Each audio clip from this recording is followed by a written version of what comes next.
Merry Christmas! So we are approaching our 2-year anniversary of moving to Missouri and starting a farm.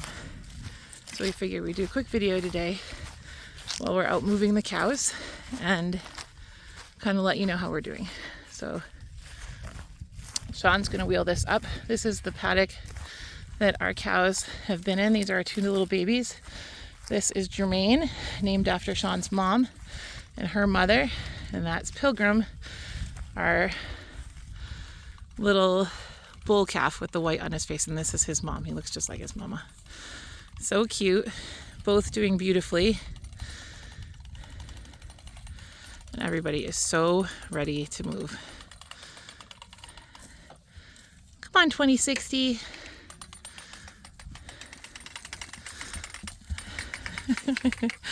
They are all about it.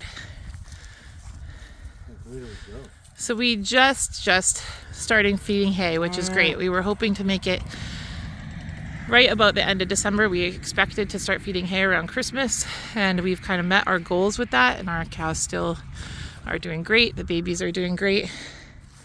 And then these are our this is our steer from last year, Buddy, that was born. Oh, let's make sure that's turned off, babe. Let me make sure that's turned off. It's okay. Okay.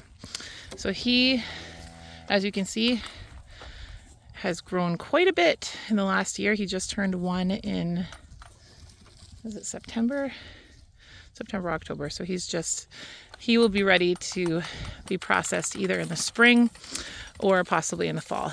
Tilly is still with us, but she's dried off. And Molly, her calf, she gave us a beautiful little A2 heifer that was born last year. And she's doing great. Hey, Molly. Hey, beautiful girl. She's got her winter coat on. She's so excited, ready to eat. And we keep her nowhere near the babies, even though she's, even though Tilly is, hi, Molly. Even though Tilly is dried off, because she had that issue with mastitis this past year, we have kept her from the other cows.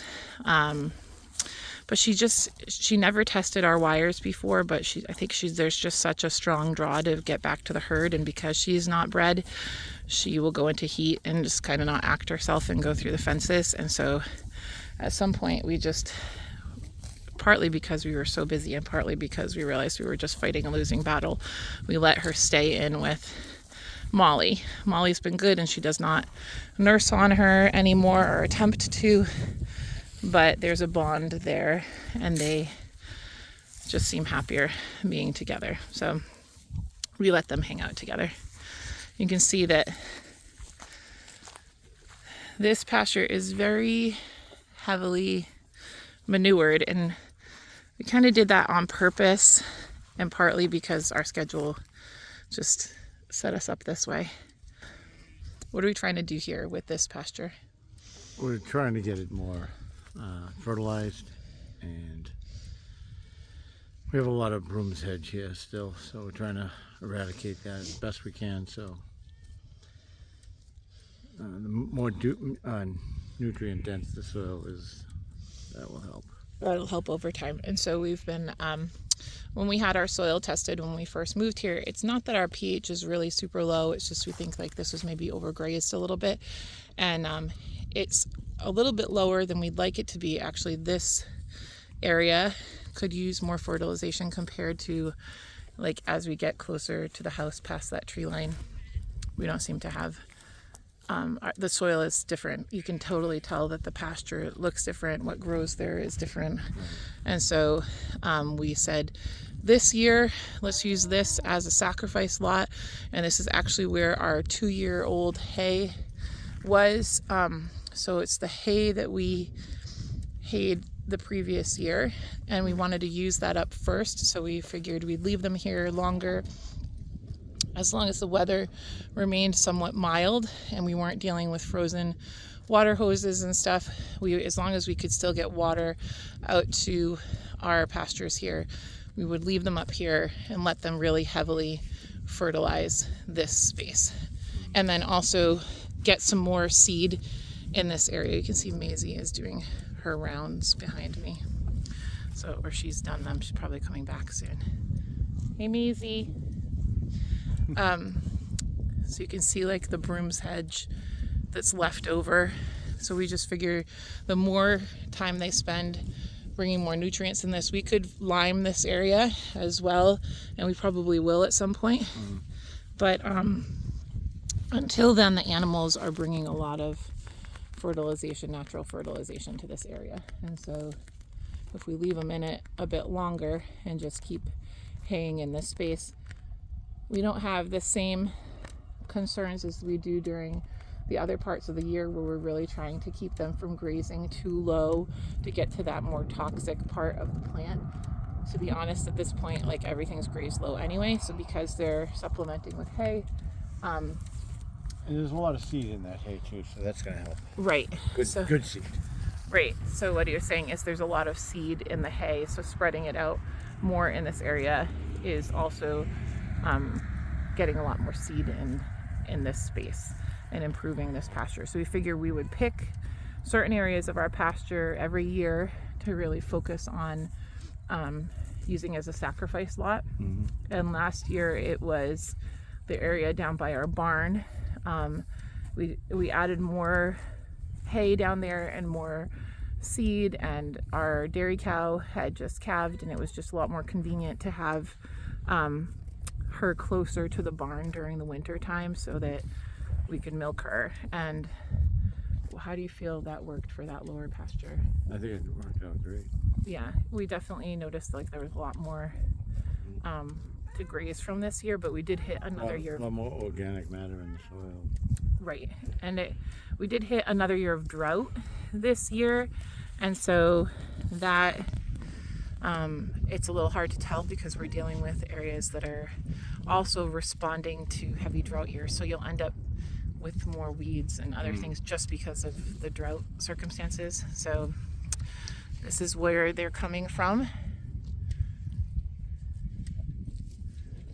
And this is what they're going into. And they are eating a bit of the hay that we put up here, but you can see there's still like... I'd rather have the real deal. Yeah, they'd rather have the real stuff. So they're grazing what's left there for stockpiled grass. And you can see that they're doing the same thing. They're having a little bit of the hay, but they're enjoying the stockpiled grasses that are left in these paddocks. And so we're just letting them have at it. We also like that in this area they have a bit more windbreak if we were to get bad weather. When they follow along this tree line back to the house, they always have a bit more shelter than they do in the open spaces. So here come the babies. Hey babies.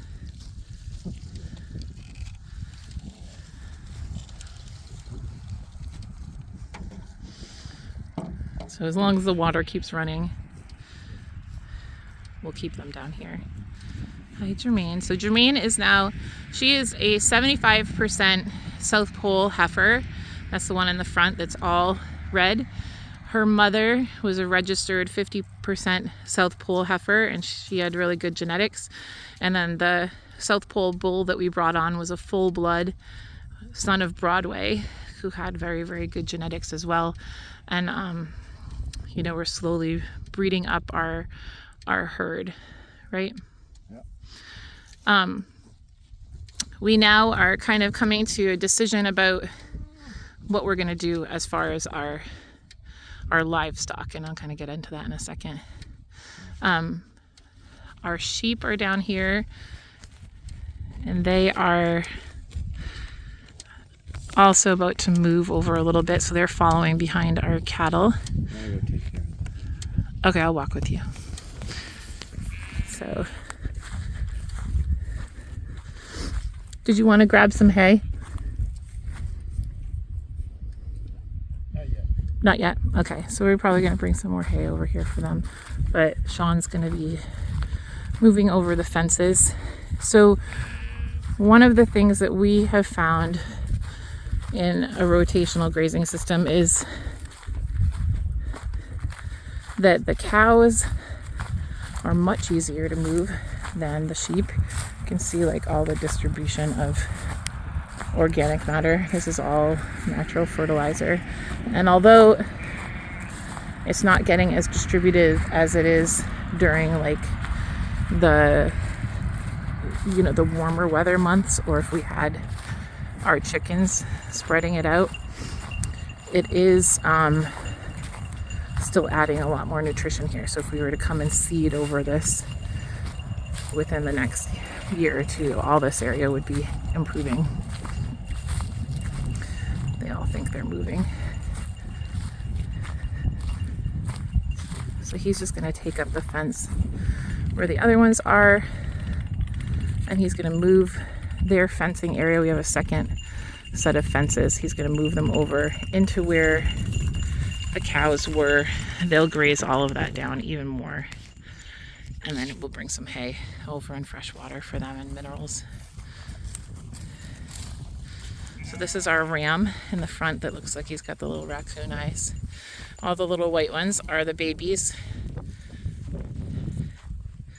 and then these are our mamas. Hey there, girls.